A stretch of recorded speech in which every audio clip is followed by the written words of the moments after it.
Yeah. Okay, so as you can see the one back here. This came from Costa Rica, I think. Was it Costa Rica? Yeah. And so of course these birds winter down there. And this is where this specimen was picked up in a mist net. So to get back to the question, are the hybrids fertile at all?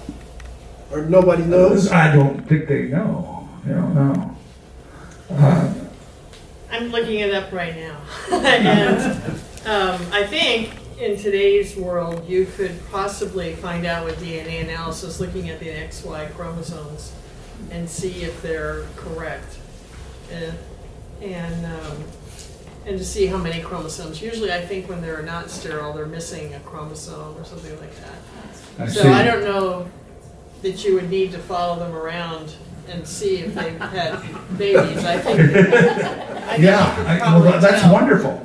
That's wonderful. And actually, there was no internet when I illustrated this. There wasn't even the human DNA sequence was not figured out yet. None of this was available. Yeah, did you want to have the question? Well, you said you did it for a professor. Was it for his private or was it It for was for a academic paper that purposes? he was working on intergeneric and interspecific hybrids of North American warblers. Dr. Kenneth Parks, I don't know if you've ever heard of him. He was a very famous taxonomist at the Carnegie Museum of Natural History. We're going to have to keep going. Okay, we're rolling. Anyway, that's a Sibley plate. Anyway, here's an example of an illustration. You can see this over at the Straub Center. Yeah. Mission Hill. And see, there's water. I put water under them. Whereas that illustration earlier of the greens didn't have any water. So here it is, what it looks like. There's some goldfinches, special goldfinches on sorghum. So I'm going to just run through a few more pictures. That's puffin, my favorite. While we're going through these, before we get into these, go back to the puffin one. One of the things I was so impressed with was the story about you and John J. Audubon. You had some similarities. I see some in the way you put the bird in the environment. Reminiscent of what I can see in Audubon's work. But there's something even closer that you have in a relationship with John J. Audubon. Could you tell us about it? Yes, it's when I was working on the National Geographic Field Guide and living in Maryland, on the Eastern Shore, I would go in every 2 weeks to pick up my tray of birds for a month's work. Where'd you pick them up from? From the Smithsonian. And so I would go in there with a panel truck, and I was working on albatrosses and pelicaniformes, and I began to work on the shorebirds, and I never really looked at the tags at who was collecting these birds. And when I got to the plovers, and oh my gosh, I got to the godwits, oh my gosh, John James Audubon was the collector of this bird. How he must have collected a huge number of birds in his life and put them up. I imagine how much time he spent in making specimens that are now in the Smithsonian. And they never thought anything of putting his skins out there for use. And they were absolutely exquisite. Exquisitely prepared, I must say. They weren't just junky looking specimens. They were well done. And I got to have some, marbled godwit. That was a marbled godwit and some plovers, golden plover. Yeah.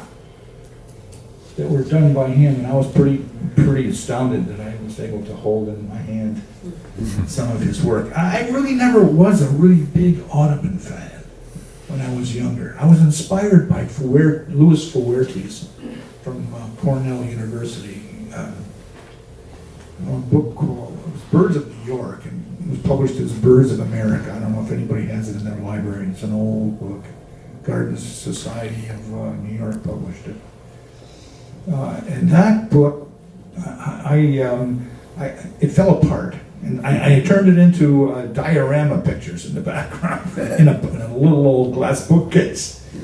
And at that time, I was stuffing birds. My father introduced me to birding, and when I was very young, he showed me how to stuff a starling. And I remember I found this bird and I brought it home, and Dad said, "Oh, well, let me show you how to mount it."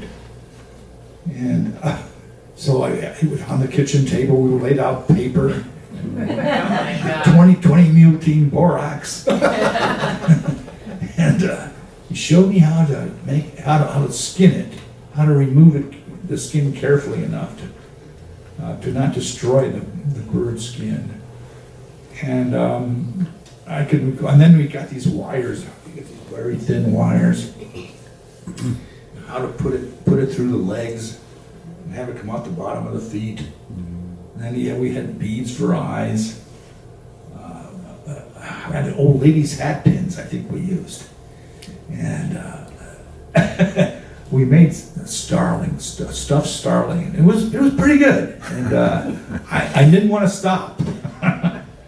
I must admit, as a boy, I did in the 40s use my BB gun a little bit, but I learned that cats were killing more birds than I didn't even need to. Cats were always bringing them around. We never had any animals like that, but the neighbors had them, and I would see dead birds everywhere. So anyway, that's how I learned it. And drawing became the most important thing after that.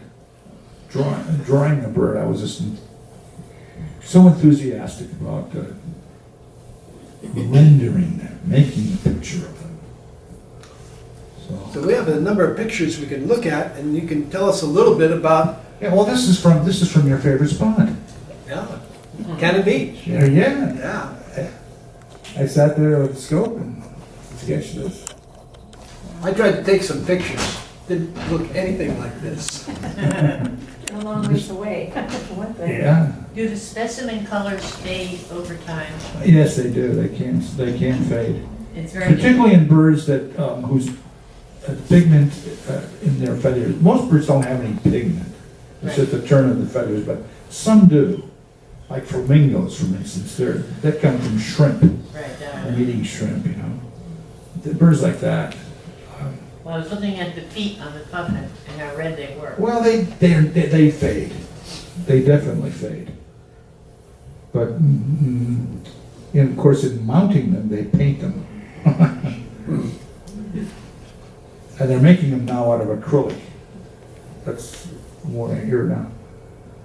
Okay, let me go here. Here's the painting someone brought me, Hunter brought me a nice merganser to paint, and I said, this is what I'm going to do with it. This is what I saw over in the Halem. You know, the Halem River when it's rushing good.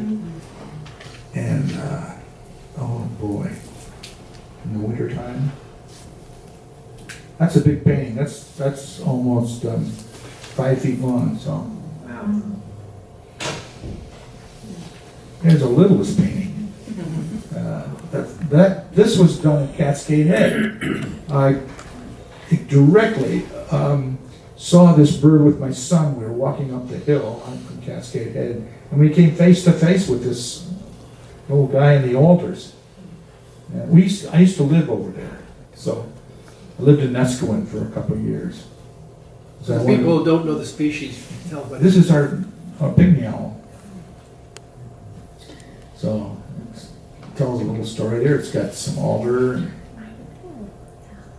Yeah. This is right up here in, well, everyone knows what this is. This is down at the Lucky Moot River, that park that's down there presently, in Buena Vista. So there's a place there that I used to watch birds all the time. I have to set up with the scope and just sit there. That's one of the wonderful things that I learned to do, is just sit there. And keep a place to keep warm and just wait in an opportune area. And stuff just comes. So, unlike a photograph where you can see everything, or you could copy an image from a photograph, say, how do you have that image? I mean, that bird doesn't stand still for 3 hours for you to get it. Tell us about how you know that bird. It's an imprint in my brain. I see it and oh, that's cool. That's it. And I kind of remember it. I keep remembering it. And I keep watching for behavior. That's what I like the most. I want to see it do something. Or I want to see this angle. Even if this is a quiet painting like this. This is a hawk. This is a killer. This is action. But here it is in repose. Really quiet. In an early morning, it just had its breakfast, and its crop is full, and it's sitting there in the sunlight. Just finished raining. That's what I wanted to say. But all the detail you have of that bird, I mean, can you memorize exactly how that bird looks, or have you seen it so many times you know what a Cooper's hawk is? Quite like that. And then I have availability of specimens. I get them from either Oregon State University or the Carnegie Museum, where it's just still some friends of mine there.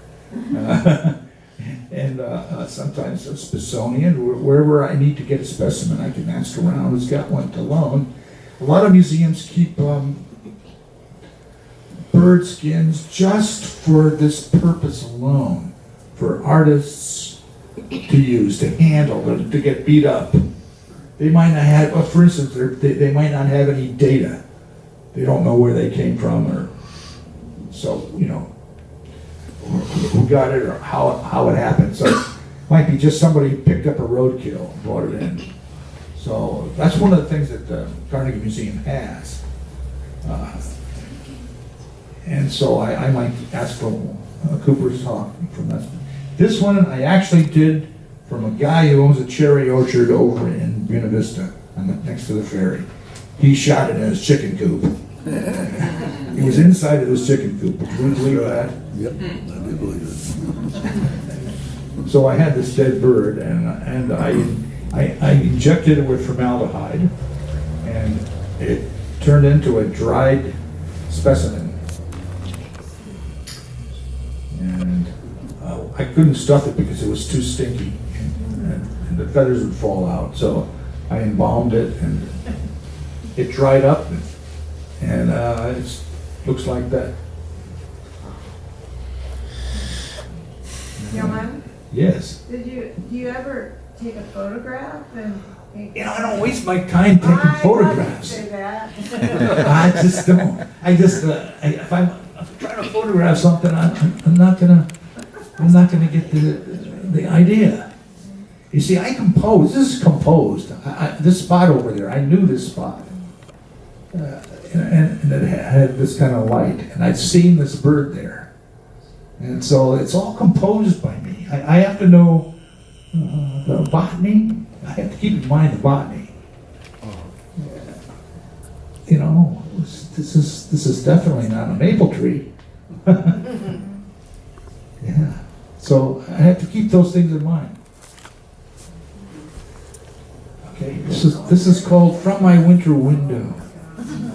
And this is exactly under our apple tree in the front yard.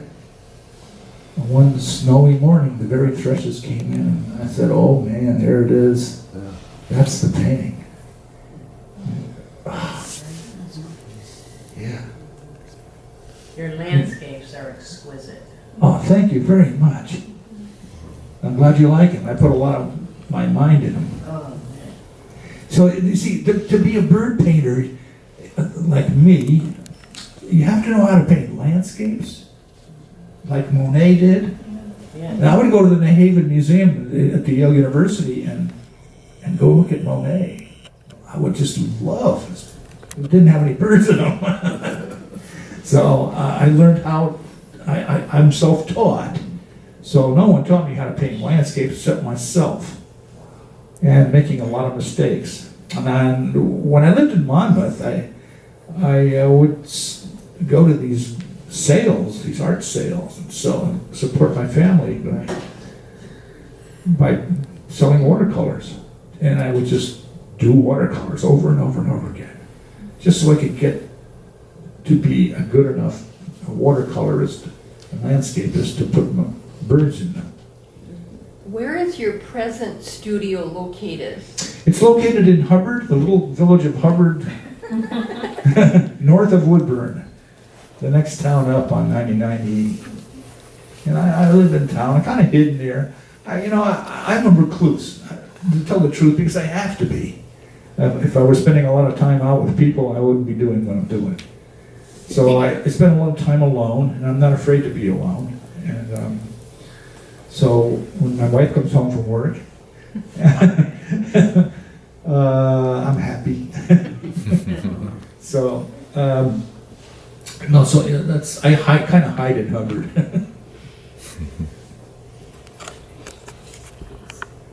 So this painting was in a Lee Yockey Whitson Art Museum show,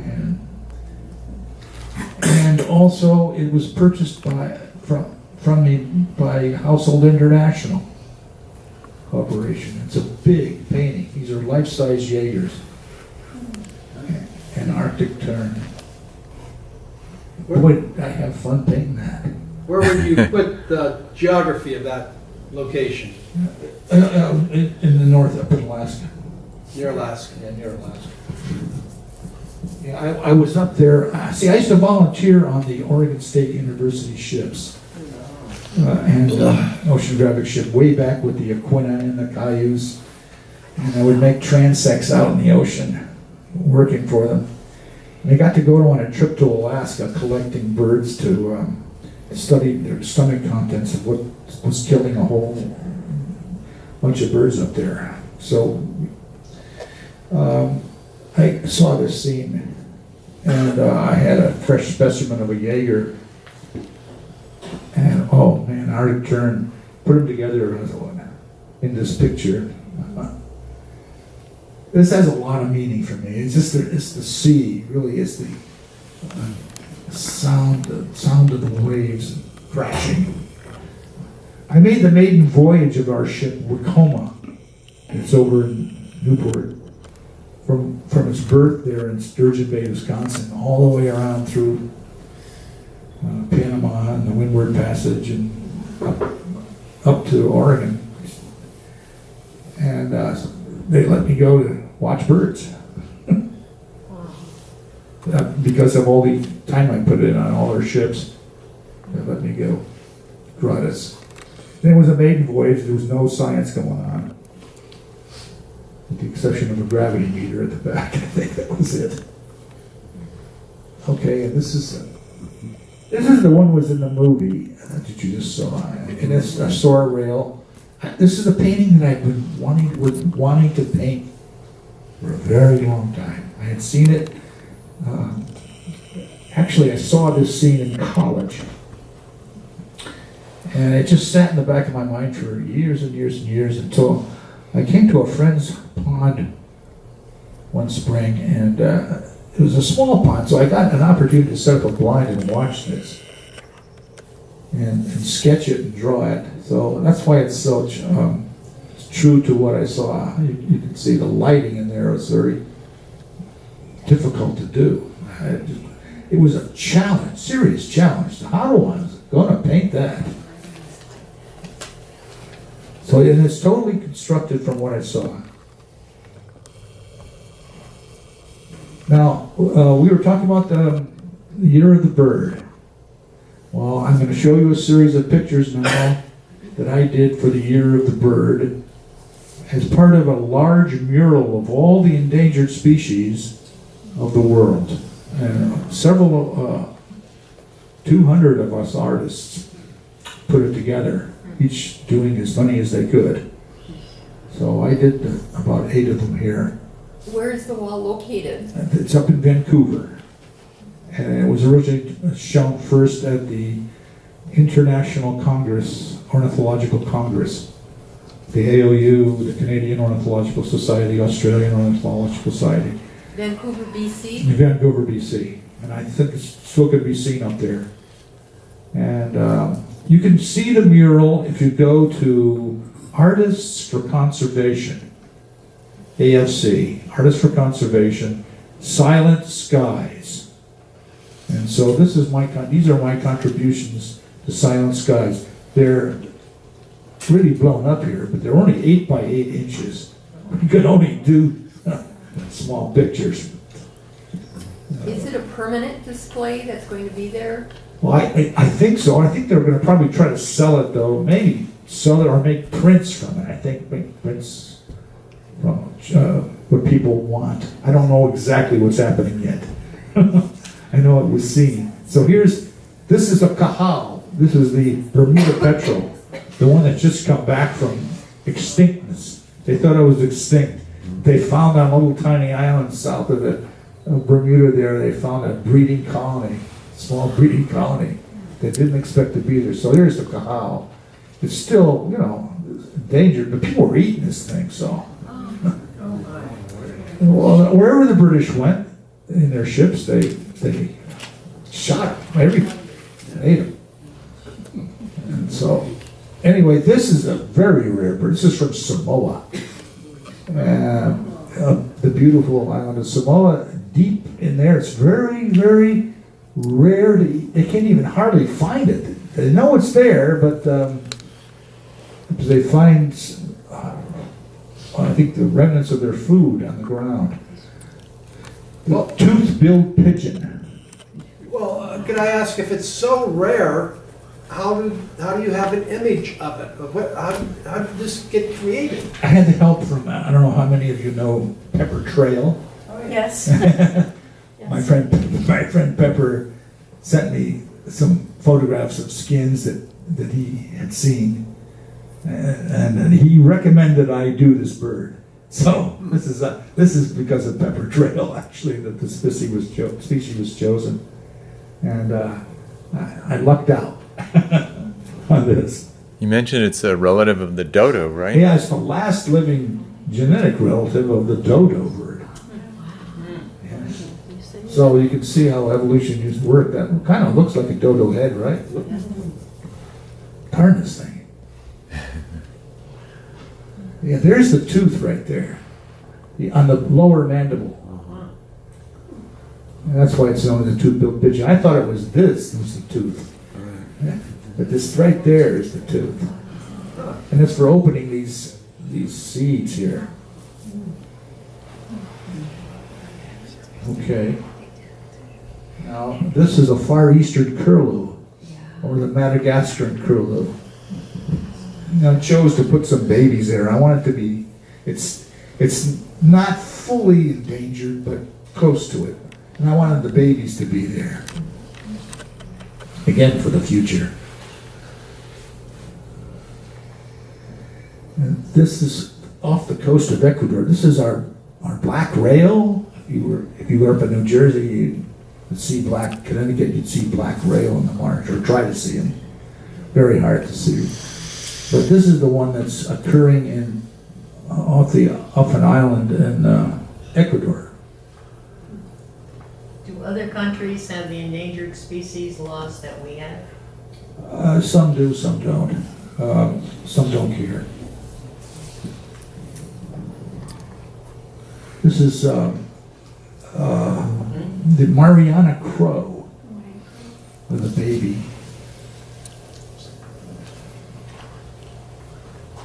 This is the Principe thrush from the island of San Tome in Principe, off the coast of Africa, Angola. These are the Rota white eyes from the island north of Guam, called Rota. And probably the rarest bird in Europe, slender-billed curlew. We haven't seen one in quite a while.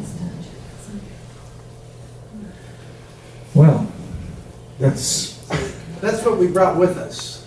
What are you working on today? what am I working on today? What's your project? Today's project was a mono print of 2 fighting sage grouse. Yeah. And what I have on the easel right now, I have some mountain quail with a plethora of botany. I just wanted to paint lots of botany in the Coast Range, and I put some mountain quail crossing over a creek. And let's see what else I've got. Harlequin ducks in the winter on sea lettuce with black turnstones accompanying. So that's oh yeah, and some Canada geese under Mount Hood. Oil. So what determines what you're painting? Just your feeling, or Well, you've heard people, you've heard artists talk about, oh, how depressed I feel after I finish a painting. It's a big letdown. I finished the painting. I don't ever get that because I have so many paintings going. What I do is I work on one. When I get stuck, I stick it in the corner, and eventually I come around to it, seeing, oh, I know how to paint that now. It just seems like I have had to learn to learn how to do this for this one from a newer painting. I still haven't learned it yet. I'm continually learning, and I'm learning all the time. I'm challenged constantly, and I love doing commissions. Challenge, that's a very challenging thing. Yeah. If they're not commissioned and go away, what do you do with them? Where do you put them all? They're not commissioned? I try to sell them. So you sell your originals. Oh, I do sell my originals. Oh, But, certainly. So do they go fast enough that you have room to keep all these paintings? And if it sounds like you're pretty prolific. I'm pretty prolific, but I don't frame everything right away. I go broke. Let me tell you, love, money, and framing is the artist's dilemma. So to get through those walls first. Do you work mostly in watercolor, or do you do other mediums? I work in everything. I work in oil, acrylic. Those acrylic there. That's an oil there. There's a watercolor there. There's 3 originals. The little turns, are a watercolor, and there's an oil, and there's an acrylic. Now, these are all various medias, but these are all Giclée prints. How wonderful I was able to make prints of my work when this digital technology came out. Do you do giclées of your commissions? I do. I do. So the person gets the original, but you've got the prints. Yeah, that's the case with there it is. These cranes here, the ones you saw, the Takahatsu, I showed the monks painting. Yeah, that one over there. Yeah. Yeah, I made giclées of that, and then the guy that owns Beauty-O Books in Maryland bought the original from that, or commissioned that. If I commissioned, I wouldn't want anybody else. Where can we see your work? I know you have a local exhibit, but where can we see it continuously? Oh, jeez, I don't know. Oh, you can at Salem Public Library. No, but if, No, really. if I had extra money in my pocket, where could I see your Online. work? for Online, sale? yeah, that's Online. right. Yeah. You can take a card there, and you can see my work online. Have you ever done a calendar? No. I haven't done a calendar, but it'd be nice to do, huh?